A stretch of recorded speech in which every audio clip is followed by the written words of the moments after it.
Friend, good evening. কেমন আছো সবাই? আশা করি সবাই অনেক অনেক ভালো আছো, সুস্থ আছো। তো আজকে তোমাদের সঙ্গে একটু বসে কথা বলবো। শরীরটা একদমই ভালো লাগছে না, মাথাটা প্রচণ্ড ব্যথা করছে। তাই একটু বসলাম, মানে শুয়ে আছি, মানে মাথাটা যেন এরকম বন বন করে ঘুরছে। তো সারাদিনে অনেকটাই ক্লান্ত ছিলাম, একটুকু শুয়ে থাকতে পারিনি। সকালে খাইয়ে দিয়ে মেয়েকে স্কুলে পাঠিয়েছি, তারপরে এসে আবার রান্নাবান্না ছিল, আবার জামা কাপড় ধোয়া হয়েছিল। তারপরে আবার মেয়েকে স্কুল থেকে নিয়ে এসে আবার কিছু জামা কাপড় ধুয়েছি। তো জামা কাপড়গুলো শুকোয়নি, কালকে শুকোতে দিতে হবে আবার। আরও বাকি কিছু আছে, সেগুলো ধুতে হবে, বিছনার চাদর। তো এত কিছু ধোয়াধুয়ি এই কারণেই, কারণ আমার হচ্ছে পিসি শ্বশুর মারা গেছে। তো ওনার অসুস্থ আর কি 4 দিন আমাদের লাগে। তো সেই জন্য আর কি এত ধোয়াধুয়ি করতো। আজকে কিছু ধুবো, কালকে কিছু ধুবো, তাহলে শেষ হয়ে যাবে। এই কয়েকদিন ধুতে পারিনি, কারণ এই কয়েকদিন মানে এই বাড়িতে আর কি বিয়ে ছিল।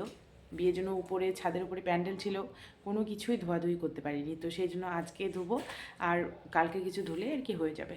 তারপরে ঘর ঠর মোছামুছির ব্যাপার আছে কালকে। তো এই হচ্ছে ব্যাপার।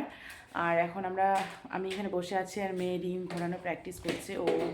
ওদের নাচের ক্লাসে রিং দিয়েছে।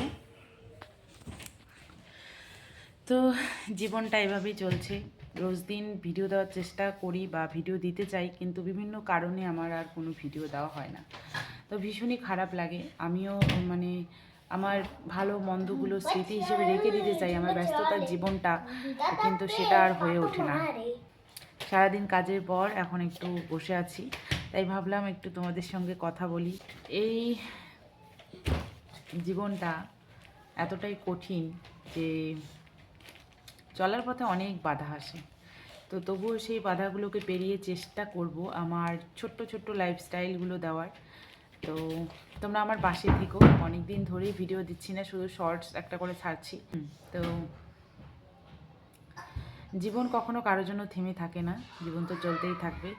তো সেখান থেকেই আমাদেরকে এগিয়ে যেতে হবে। আর সবথেকে বেশি ব্যস্ততার মধ্যেও যেটা আমরা ভালোবাসি সেটাকে বেছে নিতে হবে।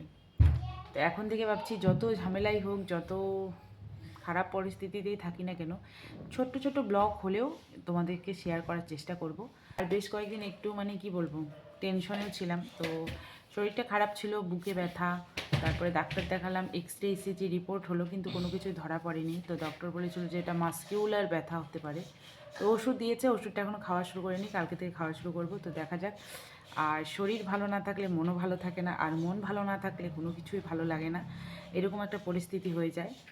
তো যাই হোক। আর এই যে দেখো, আনভি রিং ঘোরাচ্ছে।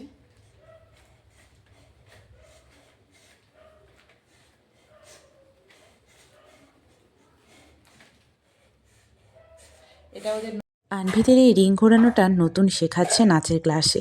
তো নতুন নতুন জিনিস ও নতুন নতুন জিনিসের প্রতি আনভির আগ্রহটা অনেকটাই বেশি। কোনো জিনিস যেটাকে ও নতুন খেলনা হোক বা কোনো কাজ হোক বা কোনো ব্যায়াম হোক, সেটাকে ও বারবার প্র্যাকটিস করে শেখার জন্য। তো সেই জন্য দেখো, রিং ঘোরানোটাও অনেকটাই শিখে গেছে। আগে একদমই পারতো না, পড়ে যেত। তো এখন অনেকটাই শিখে গেছে। আর রিংটা কিন্তু 2 দিন হলো আমার অর্ডার করার। এর আগে একটা করেছি, ওটা ছোট হয়ে যায় আর ওটা ভেঙে ফেলেছে মেয়ে খেলতে খেলতে।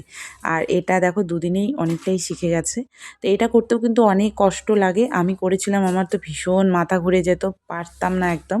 আর মেয়ে দেখো এত ছোট বয়সে ও এটা আর কি শিখে ফেলেছে কয়েকদিনেই। তো এটাই কিন্তু আমার কাছে অনেকটা। তো চেষ্টাই হচ্ছে জীবনের এগিয়ে যাওয়ার পথে একটা মূল অংশ।